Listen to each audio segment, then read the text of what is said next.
الحمد لله نحمده ونستعينه ونستغفره ونعوذ بالله من شرور أنفسنا ومن سيئات أعمالنا من يهده الله فلا مضل له ومن يضلل فلا هادي له وأشهد أن لا إله إلا الله وحده لا شريك له وأشهد أن محمدا عبده ورسوله لا نبي بعده اللهم صل وسلم وبارك على سيدنا محمد وعلى آله وأصحابه ومن تبعهم بإحسان إلى يوم الدين أما بعد فيا عباد الله أوصيكم ونفسي بتقوى الله وطاعته لعلكم تفلحون.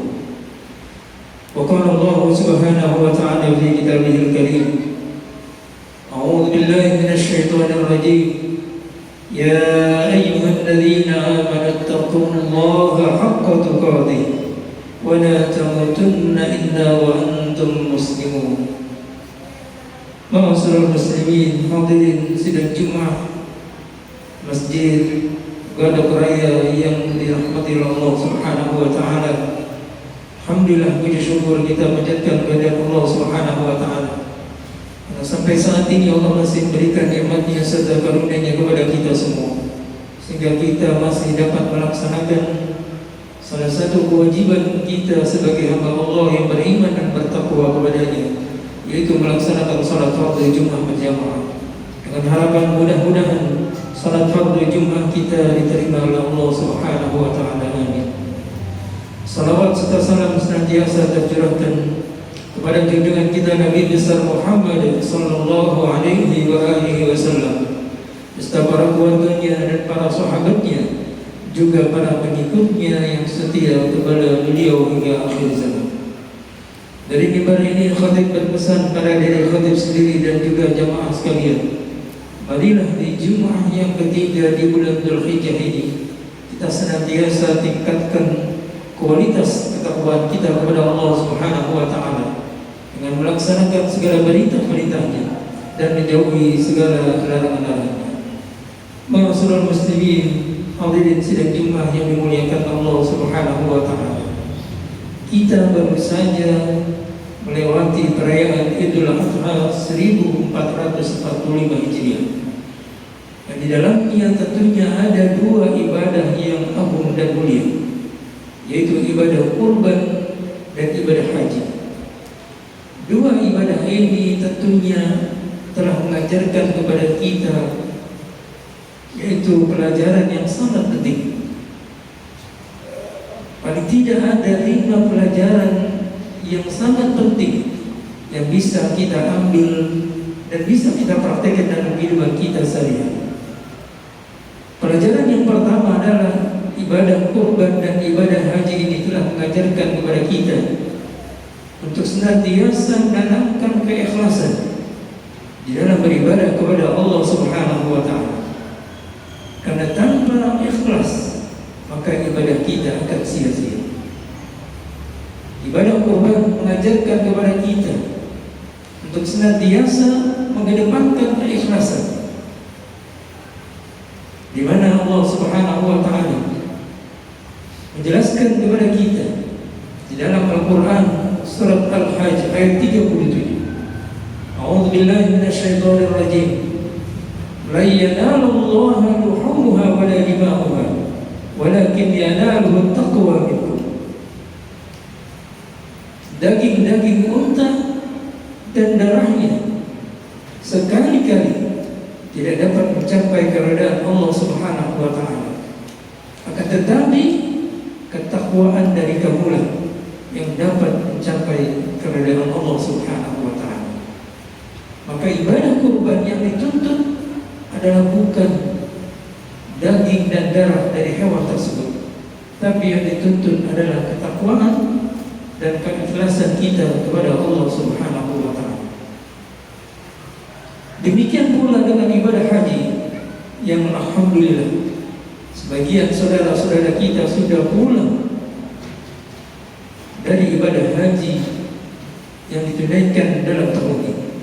Maka ibadah haji tentunya juga mengajarkan kepada kita itu untuk senantiasa ikhlas, tidak mengharapkan sanjungan atau pujian, baik ketika akan melaksanakan ibadah haji maupun ketika sedang melaksanakan dan setelah melaksanakan ibadah haji. Maka senantiasa dia menanamkan keikhlasan kepada Allah Subhanahu wa taala. Nabi kita Muhammad sallallahu alaihi wasallam menjelaskan kepada kita dalam hadisnya, "Man hajja lillahi falam yarfuth falam yafsuq, raja'a ka yaumin waladathu ummuh." Siapa orang yang melaksanakan ibadah haji karena Allah, bukan karena sanjungan, bukan juga karena mengharapkan pujian, tapi karena Allah Subhanahu wa taala semata, lalu dia tidak mengeluarkan kata-kata yang kotor ketika melaksanakan ibadah haji dan juga tidak berbuat fasik, maka dia pulang ke negerinya sebagaimana ketika dia dilahirkan oleh ibunya, yaitu diampuni segala dosa dan kesalahannya oleh Allah Subhanahu wa taala. Maka dua ibadah ini, yaitu ibadah kurban dan ibadah haji, bukan merupakan dua ibadah untuk ajang atau pamer amalan-amalan atau pamer kekayaan, tapi ibadah kurban dan ibadah haji yang kita lakukan adalah dalam rangka untuk membuktikan keikhlasan kita kepada Allah Subhanahu wa taala. Apalagi tentunya ikhlas adalah merupakan perkara yang tidak mudah.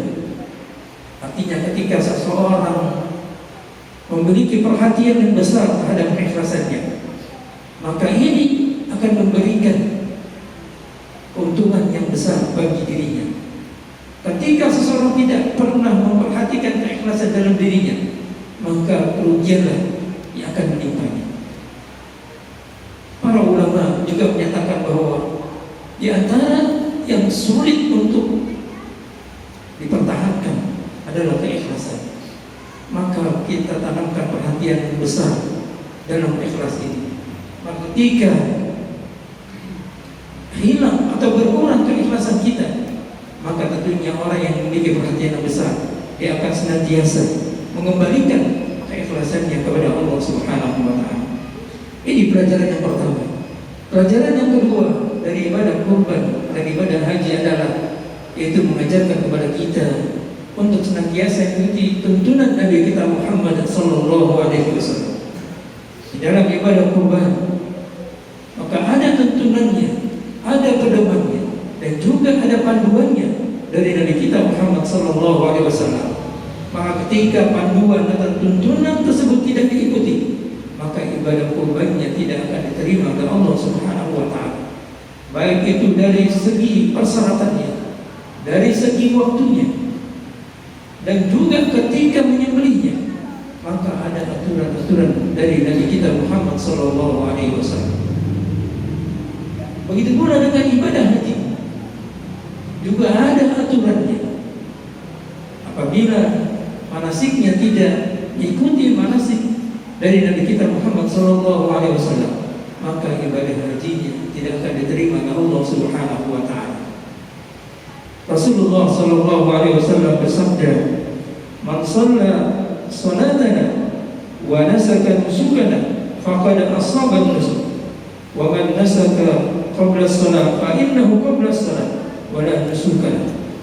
Siapa orang yang sholatnya seperti sholat kami dan ibadah kurbannya seperti ibadah kurban kami, maka dia akan memperoleh pahala dari Allah Subhanahu wa ta'ala. Dan siapa orang yang ibadah kurbannya tidak mengikuti aturan kami, misal dia berkurban sebelum hari raya, maka ibadah kurbannya tidak akan diterima oleh Allah Subhanahu wa ta'ala. Dan ibadahnya yaitu atau kurbannya hanya seperti yaitu daging yang biasa, bukan merupakan ibadah kurban. Begitu pula orang yang menunaikan haji. Kata Nabi kita Muhammad sallallahu alaihi wasallam, "Litakhudhu manasikakum." Hendaklah kamu mengambil manasikmu dari apa yang kamu kerjakan. Maka tentunya dua ibadah ini dan juga ibadah-ibadah yang lainnya tentunya harus didasari dengan ilmu. Dan ini juga memberikan pelajaran penting bagi kita untuk senantiasa menuntut ilmu. Jangan pernah berhenti untuk menuntut ilmu, karena ibadah yang didasari ilmu artinya kita berilmu terlebih dahulu, maka ibadah kita akan diterima oleh Allah Subhanahu wa ta'ala. Dan orang yang meninggalkan atau tidak mau menuntut ilmu, maka akan lebih banyak kerusakan yang diperolehnya daripada maslahat yang akan diperolehnya. Sebagaimana yang dikatakan oleh Umar bin Abdul Aziz, "Man 'abada Allah bi ghairi ilmin kana ma yufsidu akthar mimma yuslih." Siapa orang yang beribadah kepada Allah tanpa didasari ilmu, maka kerusakan yang ia perbuat lebih banyak daripada maslahat yang ia peroleh. Masalah muslimin sedang jemaah yang dirahmati Allah Subhanahu wa ta'ala. Maka pelajaran yang ketiga dari ibadah kurban dan ibadah haji adalah mengajarkan kepada kita untuk senantiasa bersedekah. Jangan kita pelit terhadap harta kita, kita sedekahkan. Maka orang yang bersedekah hartanya akan dipenuhi dengan keberkahan dari Allah Subhanahu wa ta'ala. Tidak ada pernah terjadi orang yang berkorban dan orang yang pergi haji setelah itu dia mengalami pahit, hartanya hilang atau hartanya berkurang. Tapi sebaliknya maka semakin berkah, semakin bertambah. Kata Nabi kita Muhammad sallallahu alaihi wasallam, "Ma naqasat shadaqatun min mal." Sedekah tidaklah akan mengurangi harta kita, bahkan akan menambah keberkahan dan juga diberikan pahala oleh Allah Subhanahu wa ta'ala. Lalu pelajaran yang keempat adalah yaitu kita diajarkan untuk senantiasa meninggalkan larangan-larangan Allah Subhanahu wa ta'ala. Di dalam ibadah kurban kita diajarkan untuk meninggalkan larangan-larangan Allah Subhanahu wa ta'ala.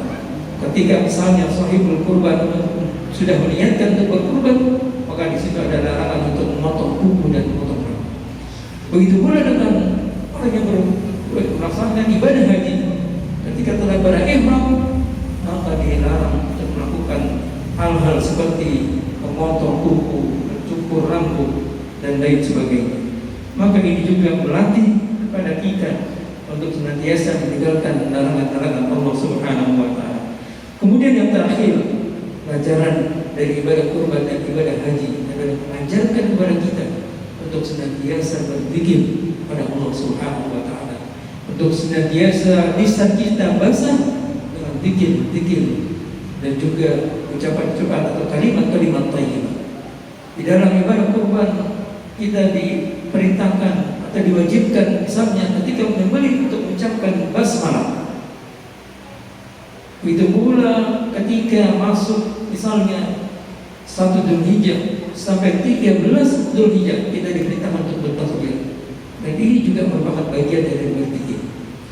Dan orang yang melaksanakan ibadah haji juga senantiasa diiringi dengan berzikir, membaca doa, zikir-zikir kepada Allah Subhanahu wa ta'ala. Maka dua ibadah ini mengajarkan kepada kita untuk senantiasa rajin berzikir kepada Allah Subhanahu wa ta'ala. Jangan sampai kita melalaikan zikir kepada Allah Subhanahu wa ta'ala. Ketika kita senantiasa berzikir pada Allah, ingat kepada Allah, maka Allah pun akan ingat kepada kita.